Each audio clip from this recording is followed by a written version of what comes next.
Back to our top story, the National Assembly Majority Leader Aden Duale says the process to have the taxpayer fund Jubilee party primaries is already on course and is unstoppable. He says any party wishing to have the IEBC supervise its nomination should follow suit. Whereas Murimi Mwangi now tells us it will cost Kenyan taxpayers at least 22 billion Kenya shillings to pay for the nomination exercises for the 5 main political parties if the plans by Jubilee do succeed.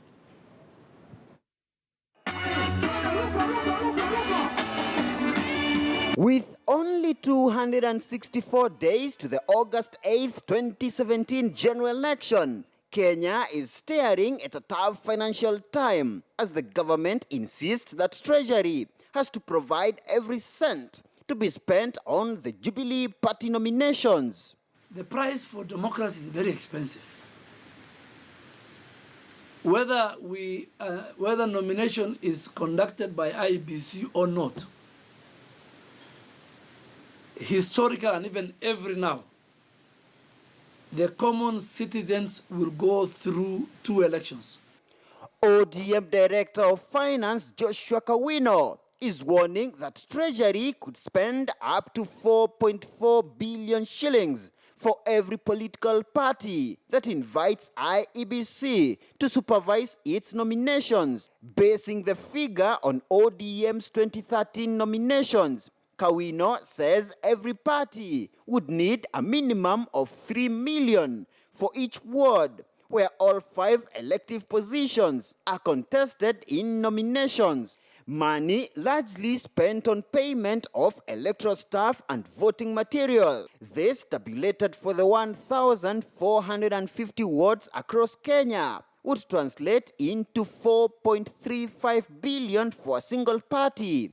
A figure he argues would rise up to 21.8 billion should the 5 political parties such as Jubilee, ODM, Wiper, Ford Kenya and ANC seek the IEBC's services. In all the democracies, do your own research. Political parties' primaries are funded by a specific budget line from the exchequer, from the taxpayers' kitty. But the majority leader appears to be reading from a different script from his party leader, President Uhuru Kenyatta. Na tutatafuta pesa, tulipe IEBC, wasimamie uchaguzi wetu, ndio haki ya mwananchi itendeke.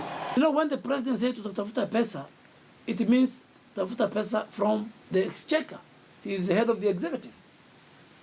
So that is the true meaning of the president. Now, the president says tutatafuta pesa within our budgetary estimates. As the head of the executive is the one that brings the budget. The daily operations of political parties, their secretariats, their meetings, is funded by the state through the exchequer, through the taxpayers' money. But Makueni Senator Mutula Kilonzo Jr., who sat in the Joint Parliamentary Select Committee that drafted the Election Laws Amendment Act, says Treasury cannot fund party primaries merely on ground that parties are financed by the exchequer, adding that the act would have clearly created such a fund had it been the intention of the Joint Committee to create such a fund. We don't want parties to be funded outside the exchequer. And the reason the spirit of the Constitution and the law to fund political parties was even parties not to be funded by drug dealers. Parties belong to the people. With the Jubilee party keen to have the IEBC supervise the party's primaries, the debate on whether Treasury should fund the exercise will no doubt be a political battlefront as the May deadline for all the party primaries draws to just 5 months away. Murimi Mwangi, KTN News in Nairobi.